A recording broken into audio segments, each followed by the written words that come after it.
자, 평창 올림픽 한다고 무비자로 외국인들이 올림픽 기간에, 그러니까 2018년 2월 9일부터 25일 동안 35만 1739명이 한국에 들어왔습니다. 그런데 이럴 때는 이제 반짝 들어오도록 쉽게 공항에서 무비자 입국을 시켜줍니다. 그래가지고는 들어온 다음에 올림픽 보러는 안 가고 경기 관람하러 온다고 해놓고 아파트 건설 현장으로 부부가 왔다가 바로 가버리는 사람들이 동남아시아나 중국에서 한둘이 아닙니다. 그렇게 들어와 가지고는 체류 기간이 지난 뒤에도 불법 체류자로 한국에 머물면서 매달 자기 고향에 부부가 한 300만 원씩 보냈다. 그래 전국을 돌면서 건설 현장에서 일했다라는 겁니다. 근데 이런 사람들이 한둘이 아닌데 지금 올림픽 끝나고 1년이 넘었는데 지금 국내에서 올림픽 때 들어왔다가 불법 체류자가 된 사람이 11,635명이라는 겁니다. 자, 문 정권은 항상 인권이니 뭐니 해가지고 허울이 좋은 부분에는 이렇게 관대하게 대합니다. 지난번에 애면 난민 논란이 되었을 때 문 정권이 보인 태도가 수많은 해외의 난민들이 한국으로 몰려오게 만든 그런 효과를 낳았습니다. 자신들도 좀 심각하게 느꼈는지 마치 난민에 대한 보호가 좌파들의 가치인 양 떠들어대다가 요즘은 입을 다물고 있습니다. 강제 추방되는 외국인이 한 해 3만 명에 육박하고 2명 중 1명은 비자를 면제받고 입국을 한 사람들이라는 겁니다. 그러니까 비자 면제를 악용해서 한국에 들어와서 이렇게 노동 현장, 유흥업소 등에 가서 일을 하고 불법 체류자가 되는 사람이 이렇게 많다라는 겁니다. 자, 시골의 한 마을에는 농어촌의 요즘 불법 체류자 문제가 심각한데요. 마을 주민 1,700명 중에서 400명이 불법 체류자라는 겁니다. 그래서 농장, 과수원, 어촌 등에 대거 고용이 되고 그래서 그 사람들이 없으면 농사가 불가능하다라는 이야기까지도 나오고 있습니다. 경기도 화성공단에만 15,000명의 불법 체류자가 있다는 겁니다. 그리고 이쯤 되면 불법 체류자인지 아니면 묵인해서 있는 것인지가 좀 구분이 안 되는 건데요. 우리가 이제는 불법 체류자 문제를 어떻게 할 것인지에 대해서 좀 정리를 해야 될 때가 됐다고 봅니다. 아예 인구도 줄어들고 결혼도 안 하니까 외국 사람들을 원하는 사람은 다 집어넣어서 다민족 국가로 갈 것이냐? 그게 아니라면 한국 사람들도 일자리가 지금 없는 행편에 외국 사람들이 한국에 들어와서 번 소득은 전부 또 자기 나라로 다시 보내지고 국내에서 거의 소비가 별로 되지 않으니까 실제로 전체 외국 사람들이 와서 일을 해서 그 일한 부분에 부가가치를 높인 효과가 큰 거냐? 아니면 외국 사람이 아예 안 들어왔다면 외국인들이, 외국 노동자가 없었다면 한국 사람으로 대처되었을 건데 외국인들이 있다 보니까 부리기도 좋고 일도 더 열심히 하고 해서 외국인들로 간 것이냐? 아니면 한국 사람들이 험한 일을 아예 안 하려고 하기 때문에 저 사람들이 없다면 저런 분야에는 아예 그럼 돌아가지 않는다는 거냐. 농어촌이나 이 3D 업종 같은 경우에 그리고 열악한 제조업이요. 이 부분에 대해서 결론을 내야 되지 않겠습니까? 그래서 어떤 행태로든지 거기에서 나타나는 부가가치가 높다 하더라도 불법은 불법이다. 그러면 불법을 용납할 수는 없는 것이고 철저하게 단속을 하고 지금부터라도 이 국경 통제 부분을 정확하게 해서 그 사람들은 결론적으로 이 덕이 되는 부분과 손실이 되는 부분이 혼재 있지만은 궁극적으로 국가 정책은 그들을 막아야 앞으로 이 한국인들의 일자리난을 해결할 수가 있다.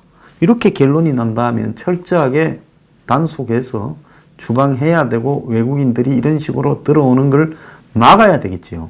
그러지 않다면 아예 외국인들이 한국에 들어와서 덕도 있고 실도 있지만 덕이 더 많다라는 것을 정부가 국민들에게 입증을 시켜야 되는 부분입니다. 그런데 지금 한국 사회도 미국과 비슷하게 거구부터 오른쪽으로 더 강경할수록 외국인 노동자들에 대한 거부감이 매우 심화되어 가고 있고 20대, 30대 남성층에서도 외국인 노동자들에 대한 거부감이 아주 심해져 가고 있습니다. 왜? 우리도 이렇게 어려운데 우리의 일자리를 저 사람들이 차지하고 있다. 실제로 요즘 건설 현장 등에서 한국인과 외국인, 조선족 등 간에 이런 비용의 일당의 차이가 거의 없어져 가고 있는 현상이 벌어지고 있고 오히려 외국인 노동자들의 카르텔에 의해서 내국인이 배제되는 일도 지금 벌어지고 있다고 이야기를 하고 있습니다. 자, 이렇다면 이런 부분들을 시시할 게 아니라 다 까발려서 하나의 방향으로 분명히 가야 된다. 자, 그런데 이런 문제가 심각한 줄 알면서도 방치하고 마치 난민들까지는 보호하는 것이 무조건 원칙이라고 이렇게 예멘 난민 문제 때처럼 대처를 해서 그 예멘의 젊은 사람들이 죄다 한국 제주도로 와가지고 난민 신청을 해버리는 이런 일들이 벌어지는 것이 합당한가? 우리는 이제 이걸 심각하게 바라봐야 될 때라고 저는 봅니다. 결론을 빨리 내려서요. 결론이 나면 광범위한 외국인 노동자들에 대한 정리가 필요하다. 저는 그렇게 봅니다. 국내 국민들은 그럼 이 문제를 어떻게 바라볼까? 부정적으로 바라보는 시선이 점점 늘어가고 있습니다. 그래서 이 문제가 지금은 그렇게 심각하진 않지만은 지금도 어느 정도는 심각한 단계에 도달하고 있다고 보고 왜? 이 사람들이 전체적으로 차지하고 있는 일자리가 제가 봤을 때 한 100만 명에 가까이 가고 있을 겁니다. 국내에 한 200만 명이 거주하고 있다는 말도 있어요. 실제로 지하철이나 이런 데서 보면 곳곳에서 외국인 노동자들을 목격할 수 있고 생김새가 비슷해서 그렇지 중국 계통의 노동자들도 굉장히 많습니다. 그렇다면 이 문제에 대해서 신속하게 결론을 내려야 된다. 그래서 이런 식으로 국가가 심각해져 가고 있는 문제를 방치할 때는 아니다라는 겁니다. 일손이 없으면 다른 차원의 대책을 세워야지 일손이라는 미명하에서 뻔히 위법이 자행되고 있고 이것이 이 내국인의 일자리나 내국인의 이 여러 가지 삶의 형태를 뺏고 파괴하고 있다면 그것은 이제는 정리할 때다라고 저는 보고 있습니다. 제가 지난번에 이종배 대표하고의 주말 토론에서 타다 택시, 이거는 택시가 아니다. 렌트카에 기사를 붙여주는 건데 택시처럼 지금 움직이고 있다. 그래서 이 타다가 결국 다음에 이재용이 소카라는 이런 렌트카와 관련되는 회사를 하는데 거기에 또 자회사격으로 있다. 그래서 이런 것들은 결국 대중교통, 소형 대중교통이라는 부분을 인터넷 플랫폼으로 만들어서 그걸 기반으로 하는 이 분야에 한마디로 인터넷 재벌이 진출한 거다. 그리고 이런 식으로 택시처럼 타다가 운영되고 있는 것이 불법이 아니냐고 제가 문제를 지적했습니다. 참 희한한 거는요. 오프라인에서 재벌들의 행태에 대해서는 보수가 옹호하고 좌파가 비난하면서 온라인에서 인터넷 재벌들의 이런 문어발식 사업 확장이나 손을 안 대야 될 분야에 진출하는 부분은 4차 산업혁명 운운하면서 좌파들이 옹호하고 있습니다. 제가 다음 카카오가 카카오 택시, 카카오 무슨 택시 블랙, 카카오 카풀 이러면서 이재용이 또 소카라는 회사를 운영하고 그 회사의 자회사 계획으로 타다라는 렌트카 기반 이 택시 서비스를 하고 있는 것이 이해가 가지 않는다고 말을 했는데 택시 업계가 드디어 고발을 했습니다. 자, 이재용은 다 알다시피 다음에 창업자지 않습니까? 자, 그래서 이제 카카오하고 합병한 다음에 이 다음 카카오에서는 좀 물러나서 지분은 있겠죠. 이제 지금 이런 차량 기반 사업을 하고 있습니다. 택시 업계에 고발당한 이재용은 업무 방해와 무고로 법적 대응을 하겠다고 입장을 내놨다는 겁니다. 서울 개인 택시 운송사업조합 이사장과 조합의 전현직 간부 9명은 이재용 대표와 소카의 자회사이자 타다 서비스를 운영하는 VCNC의 박재욱 대표를 서울중앙지검에 여격 자동차 운수사업법 위반으로 고발을 했습니다. 제가 봐도 이거는 문제가 있어요. 왜? 택시가 아닌데 택시처럼 타다라고 해가지고 카니발 승합차 같은 것이 지금 왔다 갔다 하고 있지 않습니까? 서울 시내에 300대 있다 했는데 얼마나 더 늘어났는지도 모르겠어요. 그래서 타다 서비스가 운전자를 고용해서 11인승 승합 렌트카로 여객을 운송함으로써 운수사업법을 위반했다. 운수사업법 4조와 34조에는 각각 여객 자동차 운송 사업을 하기 위한 조건과 유상 운송 금지 조건에 대해 명시를 하고 있다는 겁니다. 그래서 11인승 이상의 승합차를 빌리는 경우에 운전자의 알선 파견이 가능한 예외 조항은 장거리 운행, 여행 목적으로 렌트카를 활성화하기 위한 것이지 타다처럼 유사 택시 영업을 하기 위한 것이 아니다. 즉 우리가 제주도 가서 사람들이 한 8명 될 때 택시를 이렇게 불러서 타고 다닐 수는 없으니까 렌트카를 빌리면서 거기에 기사까지 같이 좀 오게 해달라. 뭐 이런데 필요한 부분을 악용해서 택시 영업을 하고 있다. 이런 겁니다. 소카와 VCNC는 법적 조치로 대응하겠다는데요. 서울시와 국토교통부에서 이미 적법한 플랫폼으로 공표한 적이 있는데 무고죄와 업무방해죄로 우리가 맞고서 하겠다 이렇게 대답을 했습니다. 반응을 한 거죠. 서울시는 타다 서비스의 적법 여부를 묻는 민원에 대해 운수사업법 주관부처인 국토부에서 운영을 승인한 상태로 현재로서는 적법하다라고 답변을 했고 국토부는 입법 취지보다는 법령 문구 자체를 봐야 된다. 그래서 운수사업법을 지키고 있으면 문제가 없다라는 겁니다. 그러면 이제는 너나 할 것 없이 이런 식으로 유사 택시업을 다 해버리면 될 일 아닙니까?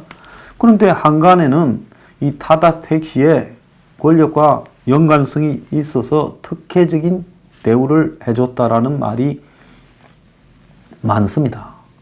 그 카풀을 갖고도 그렇게 난리가 난 것도 결국은 다음 카카오가 거기 있기 때문에 그랬다는 겁니다. 다음 카카오 이 회사는 정권과 아주 각별한 관계를 유지하고 다음의 정치 편향성은 다 알고 있는 부분입니다. 자, 이재용은 검찰에서 타다 택시의 합법성이 밝혀질 것이다. 자, 그래서 고발한 사람한테 이 재벌이, 인터넷 재벌이 무고죄로 법적 대응을 한다. 이러면서 일부 택시 기사들이기는 하겠지만은 시장도 다르고 기준도 다른 업체를 그만 괴롭혔으면 좋겠다. 소카 타다는 택시 시장을 뺏을 생각이 없고 새로운 모빌리티 시장을 만드는 것이 목표다. 그런데 이런 타다를 이용하는 사람에게 물어보십시오. 이것이 택시의 종류라고 인식하지 새로운 모빌리티. 이런 말에 장난이 있죠. 모빌리티는 뭔 모빌리티입니까? 운송이면 운송이지요. 여객 운송이지요. 영어로 하면 고상해집니까? 사람이요. 문둥이 코에 뭐는 뺏어 먹어서는 안 된다고 한마디로 손을 대야 될 때가 있고 안 대야 될 때가 있는 겁니다. 지난해 10월 타다가 처음에 출시되었을 때만 해도 택시업계가 강력 반대는 안 했죠. 뭔지 몰랐죠. 그런데 타다가 이제 인기가 크고 성장하면서 가덕이나 낮에는 빈 채로 다니는 택시 손님들을 뺏어가니까 이제 문제가 시작이 되었고, 타다는 서비스 개시 4달 만에 호출 건수가 200배 증가하는 뜨거운 반응을 얻고 있다는 겁니다. 그래서 택시 업계가 밥그릇을 뺏겼다고 저보다 늦게 판단해요. 저는 벌써 한 달쯤 전에 타다 택시 이거 문제 있다고 이야기를 하지 않았습니까? 그래서 택시 쪽은 지금 타다 문제를 갖다가 심각하게 이렇게 지적을 하고 있고, 이 카카오 카풀도 이렇게 반대하고 있죠. 이 모든 것이 카카오 모빌리티라는 부분하고 관계가 있는데요. 이 카카오 모빌리티는 결국은 카카오 카풀 서비스는 접었지만은 타다 택시는 밀고 가겠다. 근데 이런 거 왜 하는 줄 압니까? 이거 해서 돈을 벌어서 남는다는 것보다요, 타다 택시는 월급제로 간다며요. 궁극적으로는 노리는 것은 이런 플랫폼으로 얼마 이상의 택시를 확보하고 실적이 어느 정도면 몇 천억에 한마디로 금융 구조화 상품으로 만드는 것이 가능하다는 겁니다. 자, 벤처 캐피탈이나 각종 이런 새로운 벤처 산업에 돈을 대는 쪽에서 이제 타다 택시 때문에 이재용의 소카의 가치가 몇 천억이 지금 올라갔다라는 이야기도 있어요. 그래서 이 사람들은 그 요금 받아가지고 돈 버는 게 아니라, 택시 회사나 택시 기사들은 요금으로 먹고 살지만 이 사람들은 이런 것들을 해서 알리고 홍보하고 또 그게 시장 점유율을 조금씩 높여가면서 그걸 가지고 금융 구조화 상품으로 만들어서 자기 회사의 가치를 높이고 상장을 해서 그 주식화하고 또 투자를 받고 그런 부분에 빠꼬미들이라는 겁니다. 택시까지 그런 장난의 대상으로 이렇게 해서는 안 된다고 봅니다. 자, 지금 이 젊은 사람들에게 20, 30대에게 성인물을 금지시킨 정부의 HTTPS 차단에 대해서 이 반대 여론이 급물살입니다. 어제 BBC 한국어에서 이 부분에 대해서 설명을 했는데 모르고 하는 소리다 어쩐다 하는 댓글도 봤는데요. 제가 그 기사도 잘 읽었습니다. 딱 보니까 한국의 어디 정부 부처에서 써준 거 받아 적은 기사더만요. 그런 소리 외신에 실렸다 하면 그게 정답입니까? 그건 외신도 아니죠. 자, 분명한 것은 이런 식의 한마디로 정부의 통제가 개인의 인터넷 접속 기록이나 또 개인의 빅데이터를 갖다가 입수해서 한마디로 개인의 이 자유를 침해할 소지가 매우 높다라는 것이 분명한 겁니다. 자, 여기에 리벤지 포르노 희생자거나 더 나아가서 무슨 이 청소년 포르노의 희생자들은 그건 그대로 법적으로 단속하고 개별적으로 대응을 해야지, 이런 식으로 한마디로 성인물을 차단하는 인터넷상의 기술적인 조치로 기존의 인터넷 전반에 대해서 접속을 위협하고 그 사람의 어떤 특정 성향을 국가가 파악하는 것은 전체주의 사회로 가는 한마디로 시작이라고 저는 보고 있습니다. 또 그런 부분을 떠나서 성인물 자체를 원천적으로 이렇게까지 국가가 무리하게 하면서 못 보게 만드는 것이 국가의 역할이냐. 저는 야동의 볼 권리를 존중해 달라라는 젊은 남성들의 입장을 국가가 한번 생각해 볼 필요가 있다라고 봅니다. 자, 19금 사이트는 19금 밑에만 못 보게 하면 되는 거지, 성인 남성들을 그걸 갖다가 접속을 못하게 하는 것이 옳은 것이냐. 그러다 보니까 청와대에 청원이 됐는데 일주일도 안 돼서 21만 명이 지금 서명을 했다고 합니다.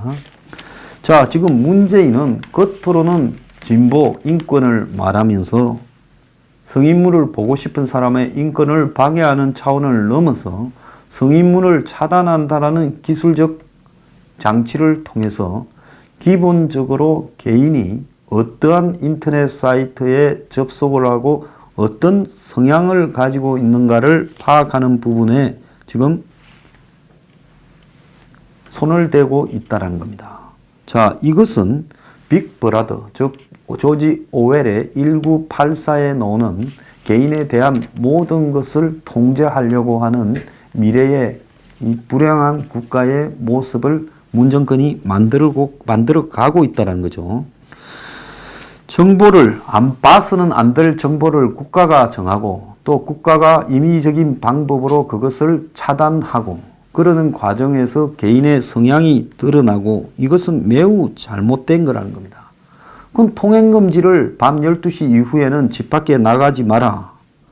자, 이런 거하고 똑같은 거죠. 문제가 있는 사이트만 사후 규제하고 추적해서 처벌하면 되는 것이지 길목을 지키고 앉아서 일일이 감시하고 또 그러려고 하는 사람의 성향들까지도 자신들이 파악한다면 그것이 결국은 사회 전반의 인터넷에 대한 검열, 그 다음에 개인 사상에 대한 검열, 그리고 반정부적인 사고를 가진 사람에 대한 무차별 검열로 확산될 수 있다는 겁니다. 그래서 표현의 자유에 대해서는 어떤 표현을 하더라도 그것을 제한하기 시작하면 순식간에 기본적인 내가 말할 자유도 침해받게 된다라는 그건 우리 사회의 속성과 원칙이 있습니다. 자, 그런데 문재인이 과거에는 뭐라고 했습니까?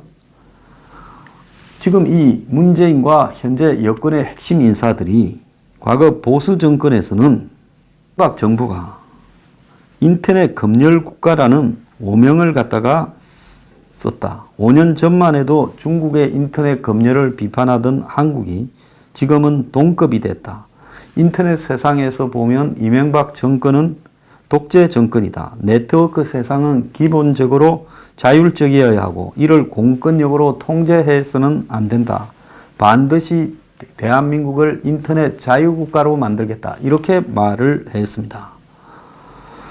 자, 2012년 대선 때 판교 테크노밸리에 가서 말했는데요. 이제 전 국민의 인터넷 활동을 감시하고 그리고 정적들을 불법 감찰한다면 과거에 그들이 그렇게 한다고 비판해온 보수 정권과 뭐가 다르느냐는 겁니다.